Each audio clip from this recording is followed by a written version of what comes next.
Hello guys, ഞാൻ Diya. Welcome back to my channel Diya rocks. അപ്പൊ നമ്മുടെ ഇന്നത്തെ വീഡിയോ എന്ന് പറഞ്ഞാല് എല്ലാവരും ഒന്ന് ശ്രദ്ധിക്കാത്ത ഒരു കാര്യത്തിനെ പറ്റിയാണ്. അതായത് നമ്മളൊരു പൂച്ചെടി നടുമ്പം എല്ലാവരും ഒന്ന് ശ്രദ്ധിക്കാത്ത ഒരു കാര്യത്തെ പറ്റിയാണ് നമ്മൾ ഇന്ന് പറയാൻ പോകുന്നത്. പല ചെടികൾക്കും മണ്ണിന്റെ pH ഡിഫറെന്റ് ആണ്. നമ്മൾ റോസ് ചെടി നടുമ്പോൾ അതിന് വേണ്ടുന്ന pH എത്രയാണെന്നൊന്നും നമ്മൾ ശ്രദ്ധിക്കാറില്ല. നമ്മുടെ മണ്ണിന്റെ pH എത്ര ആണെന്ന് നമ്മൾ നോക്കാറില്ല. അപ്പൊ ആരും അതിനങ്ങനെ ബോധർ ചെയ്യാറില്ല ഈ pHന്റെ കാര്യങ്ങളൊന്നും. പക്ഷേ നമ്മുടെ ചെടിയുടെ വളർച്ചയെ സംബന്ധിച്ചിടത്തോളം അത് അത്യന്താപേക്ഷിതമായ ഒരു ഘടകമാണ്. ശരിയായ pH ആരോഗ്യമുള്ള റോസുകൾക്ക് അത്യന്താപേക്ഷിതമാണ്. നല്ല ആരോഗ്യമുള്ള മണ്ണാണ് റോസ് ആരോഗ്യത്തോടെ വളരാനുള്ള താക്കോൽ. ആരോഗ്യമുള്ള മണ്ണ് ആവശ്യത്തിന് വെള്ളം നിലനിർത്തുകയും അധികം ഡ്രൈ ആകാതെ നോക്കുകയും ചെയ്യണം. ഓരോ ചെടികൾക്കും pHന്റെ അളവ് ഡിഫറെന്റ് ആണ്. റോസിന് നേരിയ ആസിഡിക് pH ആണ് ആവശ്യം. അനുയോജ്യമായ pH മണ്ണിലെ പോഷകം ചെടിയിലേക്ക് വിടുന്നതിന് ആവശ്യമാണ്. മണ്ണിന്റെ pH മണ്ണിന്റെ ആൽക്കലിറ്റി അല്ലെങ്കിൽ അസിഡിറ്റി ആയിട്ട് കണക്കാക്കുന്നു. pH എന്ന ഒരു പദാർത്ഥത്തിലെ ഹൈഡ്രജന്റെ അളവ് അളക്കുന്ന ഒരു ചുരുക്കെഴുത്താണ്. pH 7 ന്യൂട്രലായി കണക്കാക്കുന്നു. 7 താഴെ അസിഡിക്കും 7 മേലെ ആൽക്കനിക്കുമാണ്. മിക്ക ചെടികളും ചെറുതായ അസിഡിക് മുതൽ ന്യൂട്രൽ മീഡിയൽ നന്നായി വളരുന്നു. അതായത് 6നും 7നും ഇടയ്ക്ക്. 6നും 6.5നും ഇടയ്ക്കുള്ള pH ഉള്ള മണ്ണാണ് റോസിന് ആവശ്യം. pH 6ൽ താഴുമ്പോൾ മണ്ണ് പൊട്ടാസ്യം, നൈട്രേറ്റ്സ്, ഫോസ്ഫറസ് തന്മാത്രകളെ കൂടുതൽ പിടിച്ചു നിർത്തുന്നു. pH നില 7.5ൽ കൂടിയാൽ ഫോസ്ഫറസ്, അയൺ, മാംഗനീസ് എന്നിവ ലഭിക്കാൻ ചെടി പാടുപെടും. അതിനാൽ പോഷക സമൃദ്ധമായ മണ്ണിൽ നിന്ന് പോലും പോഷകങ്ങൾ ശരിയായി എടുക്കുന്നതിന് ചെടിക്ക് സാധിക്കാതെ വരും.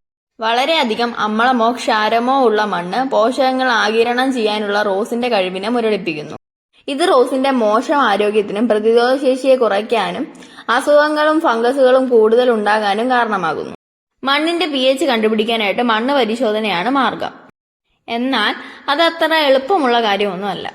വ്യാവസായികമായി പൂക്കൃഷി ചെയ്യുന്നവർക്ക് ഇത് ചിലപ്പം പറ്റുമായിരിക്കും മണ്ണൊക്കെ ടെസ്റ്റ് ചെയ്യാനായിട്ട്. പക്ഷെ നമ്മൾ വീട്ടിലിങ്ങനെ ചെടി വെക്കുന്നവർക്ക് മണ്ണൊന്നും ഇങ്ങനെ ടെസ്റ്റ് ചെയ്യാനുള്ള സാഹചര്യമൊന്നും ഉണ്ടായെന്ന് വരത്തില്ല.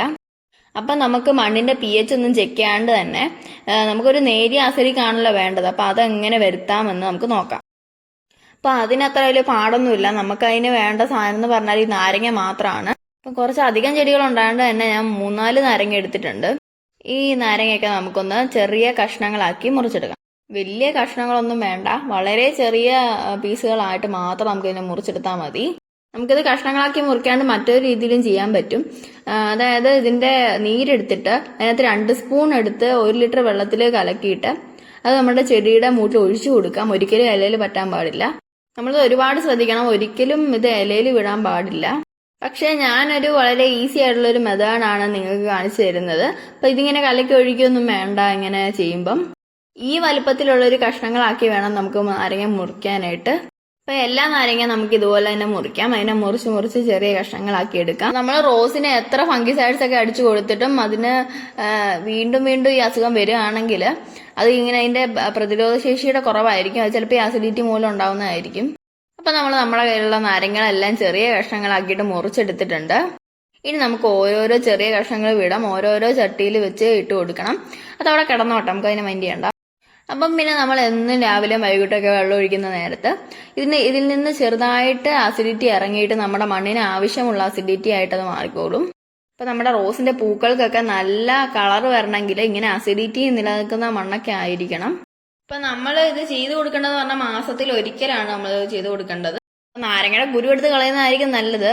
അല്ലെങ്കിൽ അത് നമ്മുടെ ചട്ടിയിൽ കിടന്ന് കിളിച്ചു വന്നിട്ട് നമ്മൾ അതിനെ പുഴുത് കളയേണ്ടി വരും. അപ്പൊ നമ്മൾ മണ്ണിന്റെ pH ചെക്ക് ചെയ്യേണ്ട ആവശ്യമൊന്നുമില്ല. ഇങ്ങനെ മാസത്തിൽ ഒരിക്കലും നിങ്ങൾ നാരങ്ങ ഇങ്ങനെ ചെറുതായിട്ട് മുറിച്ചിട്ട് അത് റോസിന്റെ മൂട്ടിൽ ഇട്ട് കൊടുത്താൽ മതി. അതിന് ആവശ്യമായുള്ള അസിഡിറ്റി ആയിട്ട് അതവിടെ മാറിക്കോളും. അപ്പൊ നിങ്ങൾക്ക് എല്ലാവർക്കും എന്റെ ഈ വീഡിയോ ഉപകാരപ്രദമാണെന്ന് ഞാൻ വിശ്വസിക്കുന്നു. അപ്പം ഇഷ്ടപ്പെട്ടെങ്കിൽ ലൈക്ക് ചെയ്യണം, ഷെയർ ചെയ്യണം, സബ്സ്ക്രൈബ് ചെയ്യണം. തൊട്ടടുത്തുള്ള ബെല്ലൈക്കൺ കൂടെ എനേബിൾ ചെയ്താൽ ഞാൻ ഇതുപോലത്തെ വീഡിയോകൾ ഇനിയും ഇടുമ്പോൾ നിങ്ങൾക്ക് അപ്പം തന്നെ കാണാനും പറ്റും. അപ്പം ബൈ.